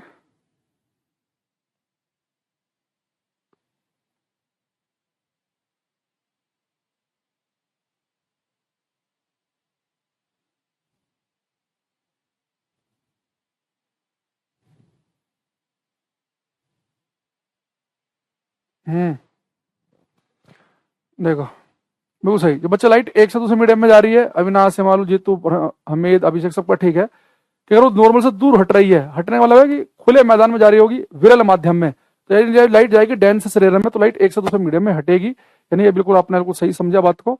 ठीक है, तो डेंसर से रेरर खुले मैदान में लाइट दूर हटती है, और रेरर से डेंसर सघन माध्यम में लाइट नॉर्मल के नजदीक आती है। अब एक ऐसा क्वेश्चन आपको बताने वाला हूं, ये क्वेश्चन छोटे छोटे से लेकर बड़े से बड़े हर पेपर में आ रखा है, हर एग्जाम में। ये अभी हाल फिलहाल में पिछली बार अभी बिहार में भी आया था थोड़े दिन पहले ही। ये चाहे रेलवे हो, सीडीएस हो, एनडीए हो, सीजीएल हो, सब पेपर में आया क्वेश्चन है कि जब लाइट एक से दूसरे मीडियम में जाती है, तो बच्चे जमीन आसमान का फर्क है। अभी लाइट बेचारी हवा में घूम रही थी, अब पहुंच गई पानी में, या पानी से पहुंच गई डायमंड में। लाइट मीडियम बदलेगी तो पूरा फर्क आ जाएगा ना, इंडिया से पाकिस्तान में घुस गए या पाकिस्तान से बांग्लादेश में, कितना फर्क आ जाएगा।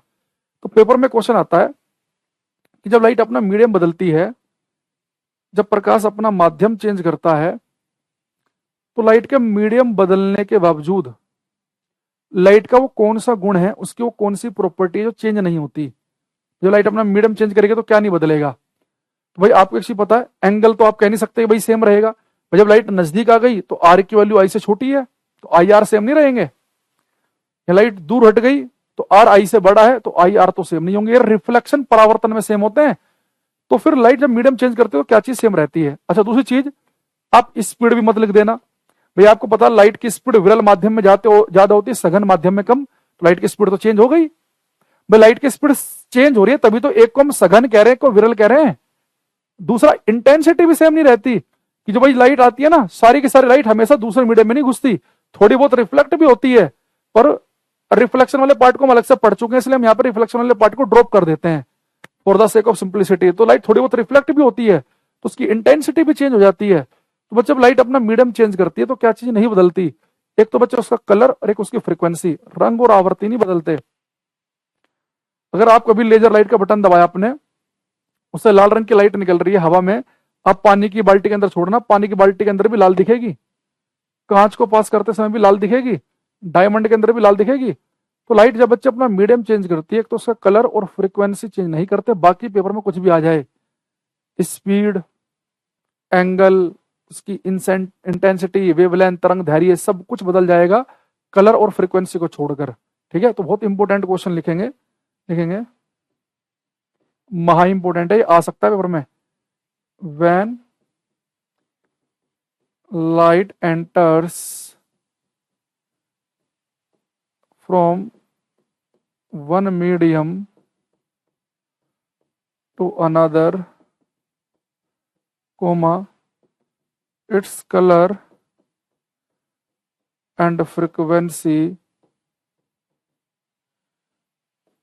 do not change। हिंदी में लिखेंगे, जब प्रकाश एक से दूसरे माध्यम में जाता है, जब प्रकाश एक से दूसरे माध्यम में जाता है तो इसका रंग और आवृत्ति नहीं बदलते हैं, तो इसका रंग और आवृत्ति नहीं बदलते हैं।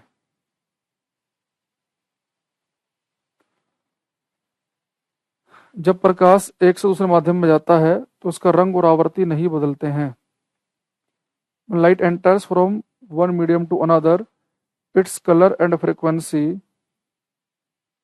Do not change, its colour and frequency do not change, तो रंग और आवृत्ति नहीं बदलेंगे। दूसरी चीज, ये बच्चे आई और आर का नाम भी लिख लेंगे हम। आई को हम क्या बोलते हैं, एंगल ऑफ इंसिडेंस, है तो पहले की तरह ही है, आपतन कोण।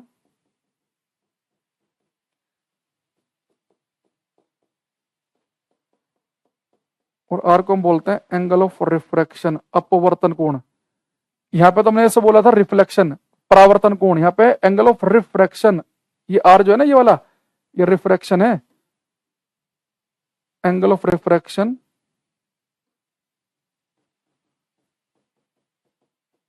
अपवर्तन कोण।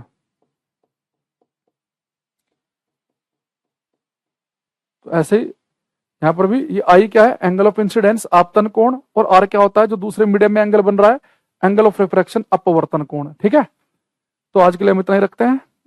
टाइम हो गया आपकी क्लास का, तो शायद कमेंट सेक्शन भी बंद हो जाएगा, 3:30 बज गए पूरे। तो आज के लिए इतना ही रखते हैं, अगली क्लास में हम डिटेल में समझेंगे इस चैप्टर को, इस टॉपिक को। बहुत बढ़िया टॉपिक है ये। ठीक है, मिलते हैं नेक्स्ट क्लास में।